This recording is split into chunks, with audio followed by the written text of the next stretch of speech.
आप देख रहे हैं रियल एक्सप्रेस। मैं नदीम अहमद शेख लेकर हाजिर हूं अपना ख़ास कार्यक्रम साप्ताहिक घटना चक्र। बिहार में चुनाव की तारीखों का ऐलान हो चुका है, दिखाएंगे वो भी। किसानों का देशव्यापी आंदोलन शुरू हो चुका है, ये भी खबर है हमारे पास। लेकिन सबसे पहले हम बात करेंगे उत्तर प्रदेश की। उत्तर प्रदेश की हालत दिन ब दिन बद से बदतर होती जा रही है। वैसे तो चुनाव से पहले हर पार्टी उत्तर प्रदेश को उत्तम प्रदेश बनाने की बात करती है। अगर हम बात करें बीजेपी की, तो 2017 के विधानसभा चुनाव में बीजेपी का नारा था, ना गुंडाराज ना भ्रष्टाचार, अब की बार भाजपा सरकार। लेकिन अगर हम ज़मीन पर बात करें तो इस नारे में दूर दूर तक कोई सच्चाई नज़र नहीं आती। दिन ब दिन अपराध का ग्राफ बढ़ता ही जा रहा है। हत्या, छेड़छाड़, लूट घटनाएं बढ़ती ही जा रही हैं। लेकिन अगर आप पत्रकार हैं या पूर्व नौकरशाह हैं, अगर आप सरकार से सवाल करेंगे तो आप पर मुकदमा दर्ज कर दिया जाएगा। संभव है कल के दिन मुझ पर भी मुकदमा दर्ज कर दिया जाए, लेकिन मैं सवाल करूंगा, क्योंकि सवाल करना मेरा कर्तव्य है और मैं डंके की चोट पर सवाल करूंगा और योगी आदित्यनाथ की सरकार को इसका जवाब देना होगा। पूरे प्रदेश में अपराधियों के हौसले बुलंद हैं। दिन दहाड़े लोगों को गोलियां से उच्छलनी कर दिया जाता है। हम बात करेंगे जनपद जौनपुर के भरौली गांव की, जहां एक अपराधी पिस्टल लहराते हुए आता है और पिता और पुत्र दोनों पर ताबड़तोड़ हमला कर देता है, जिसमें पुत्र की तो मौके पर ही मौत हो जाती है, लेकिन पिता हॉस्पिटल में ज़िंदगी और मौत से लड़ रहा है। देखिए हमारे सहयोगी हमजा खान की ये रिपोर्ट। मैं हूं हमजा खान। हम इस टाइम डिस्ट्रिक्ट जौनपुर के भरौली गांव में बैठे हुए हैं, जहां पर पिता पुत्र की हत्या हुई थी। फादर जो है उनके ओसामा के अभी हॉस्पिटलाइज हैं और उनका इलाज चल रहा है। हम उनके फैमिली मेम्बर से बात करेंगे कि उस दिन क्या हुआ था। उस दिन क्या हुआ था चाचा, जो इस चीज़ को लेके इतनी बड़ी घटना हो गई?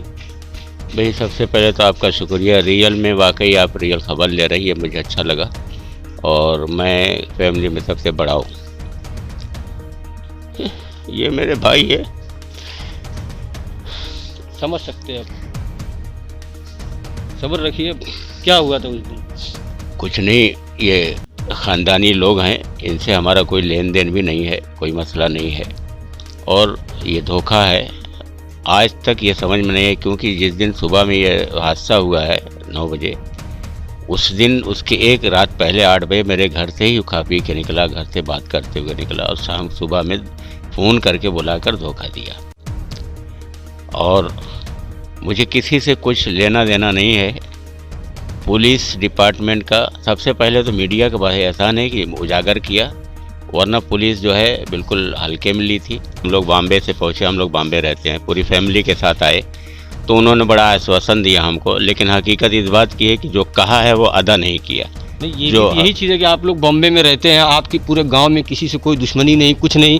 जिसने ये हत्या किया हुआ है वो आरोपी आपके घर पे एक दिन पहले आया, मिला, सारी चीज़ हुई, उसके बाद बुला के इस घटना को अंजाम दिया है। बिल्कुल सही, आप लोग साथ धोखा हुआ है। बिल्कुल धोखा हुआ है, और ऐसा धोखा कि कोई और धोखा ऐसा दे नहीं सकता। रात में 8 बजे तक यहीं रहा, साथ में रहा, शाहगंज में रहा, इमरानगंज में रहा, घर पे उतरा और उसके बाद घर तक गया, साथ तक गया। मेरी दीवार से उसकी दीवार लगी हुई है, कोई मसला ही नहीं, अबे तबे भी नहीं हुआ। और सुबह में अचानक क्या प्लान बना या पहले से प्लान बना, ये अल्लाह जाने, ये मुझे बिल्कुल नहीं मालूम है।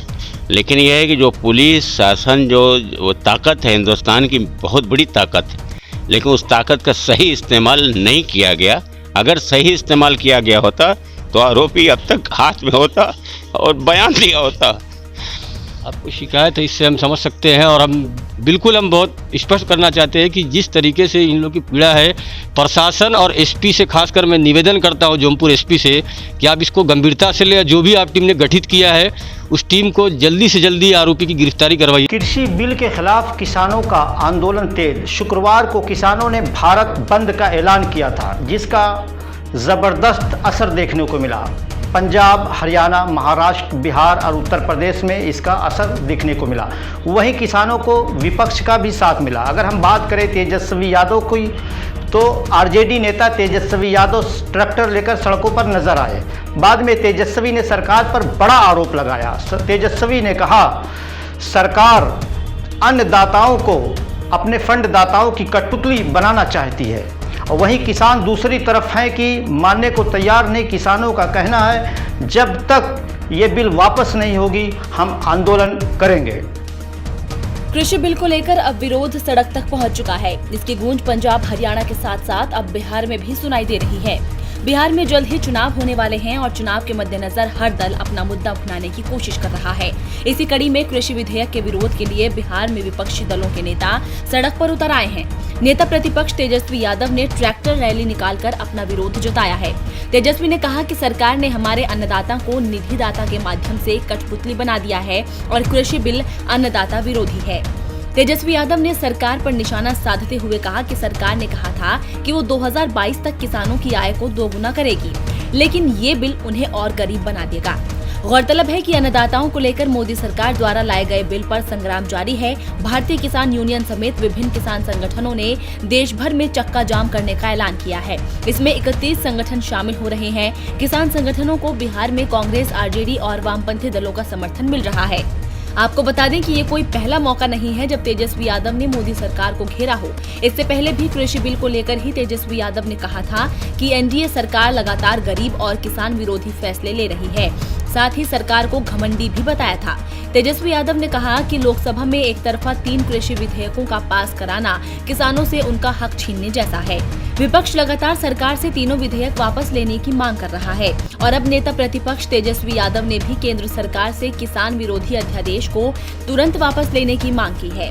बिल को लेकर विपक्ष, सरकार और अन्नदाता के बीच ये तनातनी बढ़ती जा रही है, लेकिन सरकार अपने रवैये पर कायम है। फिलहाल तो यही लग रहा है कि सरकार को किसी भी तरह के विरोध से कोई फर्क नहीं पड़ता है। तो देखना होगा कि क्या ये देशव्यापी बंद सरकार के अड़ियल रवैये को बदल पाता है या नहीं। अगली खबर उत्तर प्रदेश से है। उत्तर प्रदेश के जनपद सहारनपुर के ग्राम रसूलपुर पापड़ेकी में 5 बिगहे जो के दलितों के शमशान घाट की है, उस पर दबंगों की बुरी नज़र है। आए दिन वो दलितों को प्रताड़ित भी करते हैं, लेकिन वहाँ के पीड़ित दलित जब इस घटना की लिखित रूप से वहाँ के ज़िला अधिकारी और उप ज़िला अधिकारी को शिकायत की, तो अब शिकायत करने के बाद भी अभी तक उस पर कुछ कार्रवाई नहीं हुई। क्या प्रशासन किसी अनहोनी का इंतज़ार कर रहा है? क्यों नहीं वक्त रहते इस पर कार्रवाई की जाती?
हंसते रहिए, मुस्कुराते रहिए, खिलखिलाते रहिए और इंतज़ार करिए। अगले हफ्ते फिर मैं हाजिर होऊंगा इस नए कार्यक्रम के साथ, कुछ नई खबरों और कुछ नए मुद्दों के साथ। बाय। इस दुनिया की ताज़ा तरीन खबरों से जुड़ने के लिए सब्सक्राइब करें हमारा चैनल, दबाएं इस बेल आइकन को और वीडियो पसंद आने पर लाइक, शेयर और कमेंट जरूर करें।